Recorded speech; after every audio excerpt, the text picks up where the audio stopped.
Nigor opa, assalomu alaykum. Kun xayrli bo'lsin. Bugungi fraksiya yig'ilishida qanday muhim masalalar o'rin olgan va ular qanchalik dolzarb jamiyat hayotida? Bular hammasi jamiyat hayotida aholini farovon turmush kechirish uchun ham muhim qonun loyihalaridan hisoblanadi. Bugun birinchi o'qishga radioaktiv chiqindilar bilan muomalada bo'lish to'g'risidagi 218-sonli qonun loyihasi birinchi o'qishga ko'rib chiqish uchun hozir kiritilmoqda. Bugungi yig'ilishida 7 ta asosiy qonun loyihasini ko'rib chiqamiz. Bir narsani aytib o'tish kerakki, bu qonun loyihalari hammasi juda ham muhim, lekin men uchun eng mas'uliyatli bo'lgani bu 270-sonli qonun loyihasi. Bu O'zbekiston Respublikasi fuqarolarini yashash joyi va turar joyini ro'yxatdan o'tkazishni soddalashtirishga qaratilgan masalalar.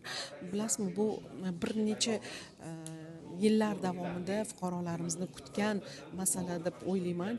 Aynan kun tartibidagi farmatsevtika faoliyatini takomillashtirish bo'yicha kelishuv komissiyasini xulosasi bo'ldi. Bu bo'yicha men tashabbuskorlarga umuman savollar ham berdim. Tezkor axborot almashinuviga bir omil bo'lib berayotgan kanallar, umuman ijtimoiy tarmoqlarda ham buni xalqqa tezroq yoyilishi haqida o'ylashimiz kerak va mana shu ijtimoiy tarmoqlarda ham berishimiz kerak degan taklifni bildirdim.